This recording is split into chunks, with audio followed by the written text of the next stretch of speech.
बिरादर मोहतरम मौली एहसानुल्लाह साहब ओ नंढड़ो हुयो बचल शामयाणी हज़रत साईं सैयद अब्दुल्ला शाह बुखारी अल्लाह ताला उन्हनि जे क़ब्र जे मथां करोड़ा रहमत जामिया नाज़िल फरमाए। तव्हांजो मौली एहसान साहब मौली वलीउल्लाह साहब ब दोस्त ॿिया हूंदा अब्दुल समद ऐं अब्दुल समी। बहरहाल असांजा बि ईअं भाइरनि वांगुरु थी रहिया। वरी मौलाना वलीउल्लाह त वरी ख़ुदा जी कुदरत मुंहिंजे ॻोठ में उस्ताद थी आया। मुझे बचड़न जो भी उस्ताद वो भी काबिल एहतराम शख्सियत। मां समझा तो अल्लाह ताला असांजो इहो दीनी ताल्लुक़ इंशाअल्लाहुल अज़ीज़ ता क़यामत क़ाइम ऐं दाइम रहाईंदो। वरी अवांजे इन हारून ॻोठ जो हिकिड़ो ॿियो अजीब इंसान हो। अल्लाह साईं उन जे क़ब्र ते किरोड़ा रहम जा मींहं नाज़िल फरमाए। ग़ुलाम मोहम्मद इहो हूंदो फैज़वा गाड़ी मोरी जे भिक में फैज़वा। उते मां जो वञा त बस ही इंतज़ार मुंहिंजे में नेॾो उन्हनि मालिकनि खे बि चई न माई साहब जो इंतज़ार जहिड़े हाल में हूंदो भॼी करे अचे भाकुर पाए। मूंखे यादि आहे त कॾहिं कॾहिं हुननि जा हथ विचाड़े जा हिन में छेणनि ॿेड़नि माल सां घणो हूंदो उन हूंदा पोइ मां सां जे भॼी मिलंदो मालिक चवंदा अड़े बाबा ख़्यालु ख़्यालु आई साहब लटा विझे तॾहिं बि न पोइ मां बि वरी उन्हनि जे मुंहं ते वॾा भाकुर पाईंदोमांसि। मज़ो त अल्लाह जो फज़ल आहे जो इन्हनि साधड़नि जो बि असां सां प्यारु आहे। अॼु हू असां में कोन्हे पर असां उनखे सुठाईअ सां यादि कयूं था। अव्हांजे ॻोठ सां मुंहिंजी निस्बत आहे। अल्लाह खां दुआ थो कयां त अल्लाह ताला इहा दीनी निस्बत ता हयात क़ाइम ऐं दाइम रहाए। शुरूआत कयां थो मां रब करीम जे बाजारे नाले सां। थोरो तवज्जो बोल तो बोलिया खुदा पाक बेशक शहनशाह आहे न असबाब जी रब के परवाह आहे। अल्लाह के कंहिं सबब जी परवाह नहीं। हूअं सबब इहो आहे त मर्द औरत जी शादी थे निकाह थे पोइ औलाद थे पर अल्लाह ताला इन सबबनि खां पाक। आदम अलैहिस्सलाम के न अबू न अम्मा पैदा कई। वरी बीबी हवा साइण के ॾाढी हवा जंहिंखे था चऊं उन अम्मा साइण के न अबू न अम्मा आदम अलैहिस्सलाम जे कुख में ॿाहिरि निकिरी आई। अल्लाह जी कुदरत संदसि मर्ज़ी। वरी हज़रत ईसा अलैहिस्सलाम जो वक़्तु आयो त ईसा अलैहिस्सलाम जी अम्मा पाक दामन अम्मा बीबी मरियम साइण जंहिं कंहिं ओ थोरो बि ग़लतीअ जो शुबो करण बि माण्हू खे कुफर ते थो पुॼाए एॾी पाक दामन अम्बड़ अल्लाह ताला उन कुंवारी अम्मा खे लखनि जो लाल ॾिनो जंहिंजो नालो हज़रत ईसा अलैहिस्सलाम आहे। नंढड़ो बच्चो ॼायो अम्मा साइण रोए थी रब साईं कहिड़ो मुंहुं खणा पंहिंजनि ॾे कीअं वञा। अल्लाह साईं फरमाइस थो किसो वॾो आहे। अल्लाह साईं फरमाइस खणी वञ पंहिंजनि ॾे। रब कुंवारी बच्चो कीअं कयां पोइ रोए बि थी। क़ुरान अल्लाह से फरमाए तो रोए बि पे चए पे त काश अॼोके ॾींहं खां अॻु मां मुअल हुजां माण्हुनि खे यादि न सी अमन से आ हुजां यादि बि न हुजां। हाणे कहिड़ो जवाबु ॾींदसि पंहिंजे बहरहाल अल्लाह जो हुकुम आहे। बेशक शहनशाह आहे न असबाब जी रब के परवाह आहे। खुदा पाक बेशक शहनशाह आहे न असबाब जी रब के परवाह आहे। ओए बिना पीउ जे ईसा पैदा कयाई ऐं उनखे अञा ताईं ज़िंदह रखियाई। 1400 साल त इमामुल अंबिया साईं असांजे विच ते फ़ासिलो आहे। हज़रत ईसा अलैहिस्सलाम अञा ज़िंदह सलामत और ये जगह जी छत पटराए अल्लाह ताला फ़रिश्तनि को मथे खणाए छॾियो। ओ क़यामत वेजी थींदी तॾहिं रिवायत जे अंदरि ईंदो आहे त शाम जी हिकिड़ी मस्जिद आहे दमश्क शाम जो मुल्क में हिकिड़ो शहर आहे दमश्क जे जामिया मस्जिद जे ओभारे मीनार ते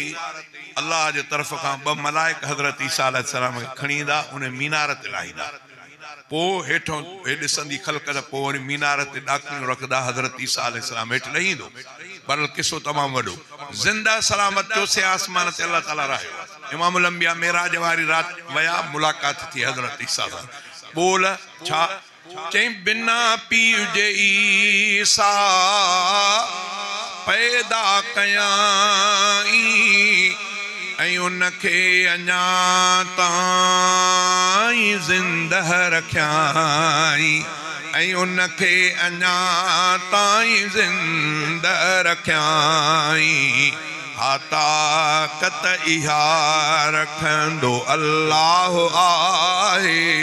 न असबाब जी रब खे परवाह आहे खुदा पाक बेशक शहनशाह आहे न असबाब जी रब खे परवाह आहे ओए बिना पुल जे मूसा कीअं पार थी वियो ऐं फिरऔन लश्कर सां गॾु गार थी वियो ओए बिना पुल जे मूसा कीअं पार थी वियो ऐं फिरऔन लश्कर सां गॾु गार थी वियो ऐं फिरऔन लश्कर सां गॾु गार थी वियो बणियो कहिल गुलज़ार आड़ाहो आहे न असबाब जी रब खे परवाह आहे खुदा पाक बेशक शहनशाह आहे न असबाब जी रब खे परवाह आहे खुदा पाक बेशक ओए ॾिसो कहफ वारने खे रब हो सुम्हारियो ऐं सदियुनि खां पोइ बि सलामत उथारियो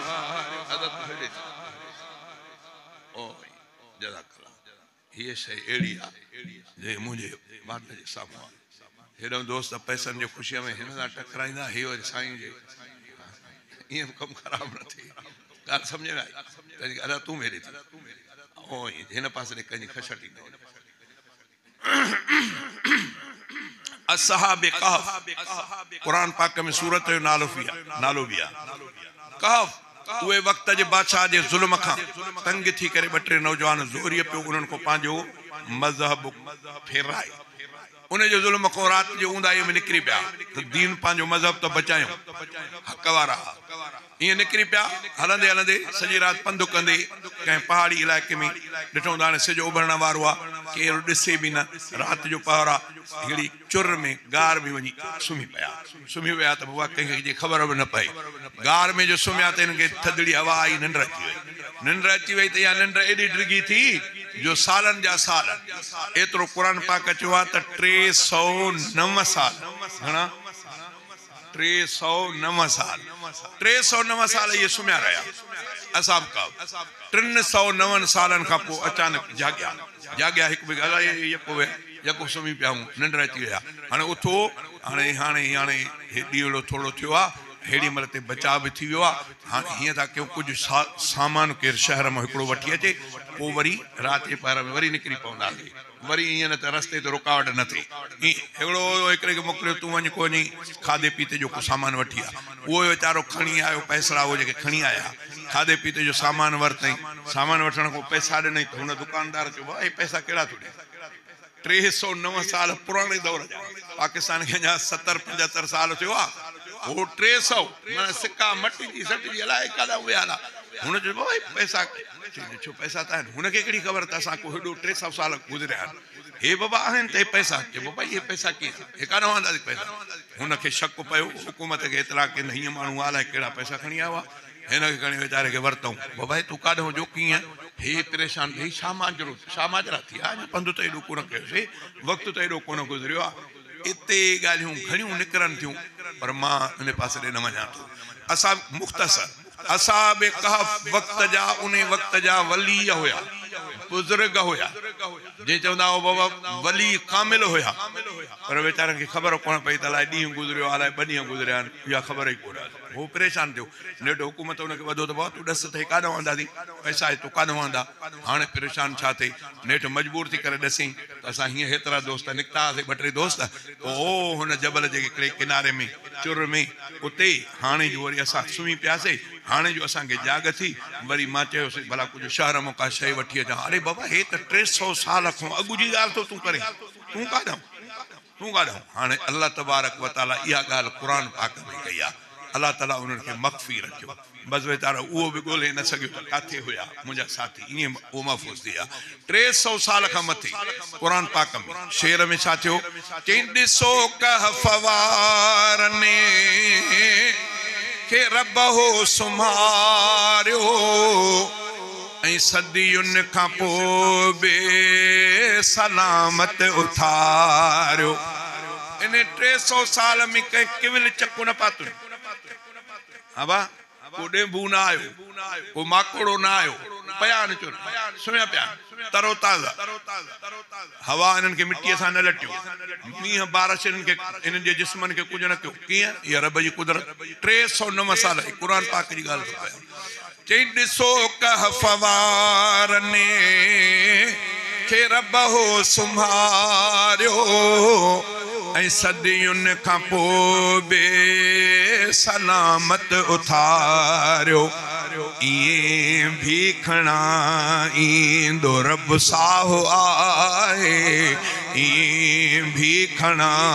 ईंदो रब साहो आहे न असबाब जी रब खे परवाह आहे मौलाना गुलाम मुस्तफ़ा बुर्ड़ो तव्हां वटि घणो ईंदो आहे मूंखे ॻाल्हि ॿुधाई त असांजे वावुरनि खां परते जबल जे पासे में अहिड़ो इलाइक़ो ॻोठु आहे पीर कोको सॾिबो आहे चए उन वटि मुंहिंजो दोस्त हो भई मां वयुमि आरो मशीन आरे मशीन ते तव्हां ॾिठो हूंदो खोड़ पुराणियूं सालनि जूं काठियूं पयूं हुयूं जो को माण्हू रस सटे वियो त इहा काठी हलंदे हलंदे को सालनि खां पोइ उनखे ज़रूरत पई काठीअ ते ॻोल्हे लॻे हीअ असांजी काठी मुंहिंजी आहे मूंखे चीरे ॾियो चए असां हुनजी सफ़ाई करे काठीअ जी मशीन ते रखियोसीं लीको ॾेई करे सिधो करे ऐं चीरणु शुरू कयोसीं हेॾो हेॾो पासा वरितासीं हाणे सिधो जेॾी महिल कयोसीं विच ते आंदोसीं त उहो अॻिते हली आरो बीह रहियो अॻिते कटे ई न पियो असां चयोसीं शायदि मथां काठी आहे कंहिं अॻे पुराणे दौर में कंहिं कोको का किली हई आहे तंहिंजे करे उहा अची वई आहे ईअं न थिए त आरो ख़राबु थी पए भॼी पवे तंहिंजे करे वरी असां ॿिए पासे फेराए करे लीको त हुयो वरी ओॾो कटणु शुरू कयोसीं फुट जेतिरो 1.5 फुट जेतिरो हिसो विच ते बचियो उहो पासो वरी उते बीह रहियो उहो बि आरो न पियो कटे असां चयो दादा छा मसइलो आहे पुराणी काठी आहे का ॻंढ अहिड़ी अथसि जो आरो ई नथो कटे पोइ वरी पाण मशवरो कयो भला हाणे छेणी खणी अचो 1-2 वरी हणोसि के हथोड़ा छेणी विच ते उहो लीको त हुयो न छेणीअ रखी करे 2-3 हथोड़ा जो आहे त काठी ॿ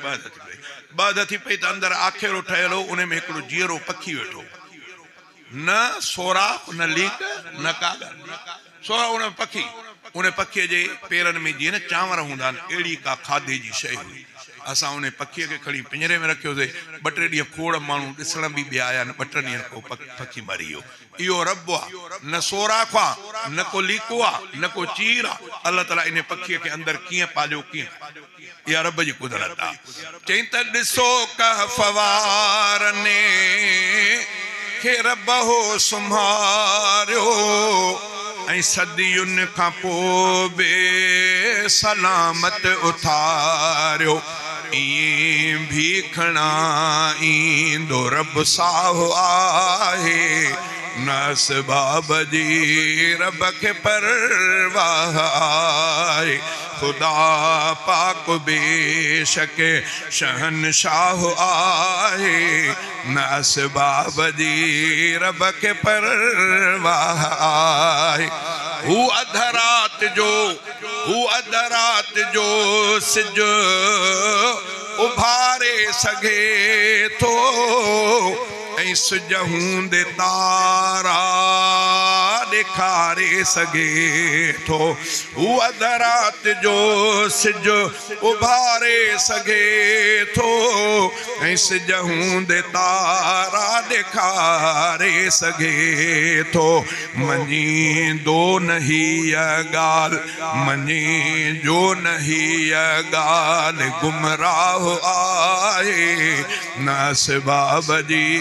रब खे परवाह आहे। खुदा पाक बेशक शहनशाह आहे, न असबाब जी रब खे परवाह आहे। ओए मिठे मीर मुरसल खे रब हो घुरायो,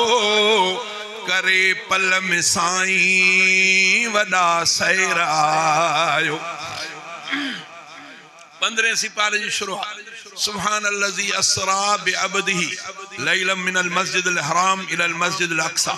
रब जी ज़ात पाक जे पंहिंजे बाने महबूब मोहम्मद करीम के रात जे हिस्से में, रात जे थोरले हिस्से में, सजी रात न, अध रात न, रात जो चौथो हिस्सो न, रात जो थोरले हिस्से में अल्लाह तबारक व तआला हबीबन करीमन के बैतुल मुक़द्दस का पोइ पहिरियों आसमान, ॿियो, टियों, चौथों, पंजों, छहों, सतों अल्लाह सां मुलाक़ात वरी मोट। रात जे थोरले हिस्से में किने चयो साईं 18 सालनि जी हिकिड़ी रात, 18 सालनि जी रात बात कोन आई। 18 सालनि जी रात थिए त कमाल कोन्हे। कमाल इहो आहे जो राति कंहिं असांजे पुराणे शाइर चयो त लॻुसि वक़्तु मेराज में एतिरो, लॻुसि वक़्तु मेराज में एतिरो, लुॾे पियो कड़ो हो गरम बिस्तरो। जंहिं बिस्तरे में जिब्रील अमीन पेरनि खे चुमियूं ॾेई उथारियो हबीबन करीमन के, अञा उहो बिस्तरो गरम हो। साईं जन दरवाज़ो खोलियो, जेको कुंडो लुॾे पियो उहो लुॾंदो रहियो। इमामुल अंबिया पूरी सैर करे मेराज करे वापसि मोटी आया। तॾहिं बुज़ुर्गनि लिखियो आहे, थोरो तवजो, उन्हनि लिखियो आहे त अल्लाह तबारक व तआला पूरी काइनात खे जाम कयो, पूरी काइनात खे जाम। माना हे मुंहिंजो हिते हथु आहे, इहो जेकॾहिं कंहिं ईअं हथु मथे कयो, अल्लाह ताला जेॾी महिल जाम जो हुकुम कयो त इहो हथु हिन जो इते ई हो क़ाबू थी, ख़बर ई न पई। ओ तव्हां त जॾहिं हबीब करीम मोटी आया, इन हथ खे वरी जो खोलियो अल्लाह ताला त वरी जीअं माण्हू खने त अञा हीअं खनणु शुरू कयईं, हिते बंदि थी वियो त बंदि थी वियो, हिनखे ख़बर ई कोन्हे। वरी तॾहिं खोले जॾहिं हबीब करीम मोटी आया, जंहिं दरवाज़े खे खोले कड़ो हीअं लुॾणु शुरू थियो, कड़ो ओ हिन जाइ ते अञा बीठो त हुकुम थी हिते बीह रहो, हिते बीह रहियो त वरी हेॾे न आयो। जॾहिं हबीब करीम मोटी आया त हुकुम थियो त हाणे हल, वरी ओ जेतिरा लोॾा ॼणा ओतिरा ॾिना। चई हबी हा मिठे मीर मुरसल खे रब हो घुरायो, करे पल में साईं वॾा सैरायो, करे पल में साईं वॾा सैरायो। समावात खां थियो गुज़रगाह आहे, न असबाब जी रब खे परवाह आहे। ओए बिना अमल अहमद खे जन्नत जे ॾींदो, तरब खां पुछण वारो आहे केरु थींदो। अमल न हुजे पोइ बि रब जन्नत ॾेई छॾे त अलाह खां को पुछंदो। कंहिं अमलनि वारे खे बि पोइ हिते हटा करे ॿिए अमल खे चए तूं त हली पओ, ईअं बि थींदो आहे, अलाह खां को पुछंदो कोन। हदीस में हिकिड़ो वाक़ियो ईंदो आहे, हिकिड़ो साहिबी, हिकिड़ो शख़्स आयो नबी साईं जे आॾो अची वेठो, साईं मूंखे कलमो पढ़ायो, मां मुस्लमान थियणु आहियां। साईं जन ख़ुशि थी पिया, कलमो पढ़ो। कलमो पढ़ी, कलमे पढ़ण खां पोइ अर्ज़ु कयईं त या रसूल अल्लाह, हाणे जो मां तलवार खणी ओ हुते जेके मुस्लमान काफ़रनि सां विढ़नि था उन महाज़ ते उते वञी करे लड़ां, पोइ हुननि काफ़रनि खे मारियां, या मां शहीद थी वञा त पोइ मुंहिंजी जाइ किथे? साईं जन फरमायो तुंहिंजी जाइ जन्नत। बसि ईअं तलवार खई, दरवाज़ कयईं, इहो थो वञे। आओ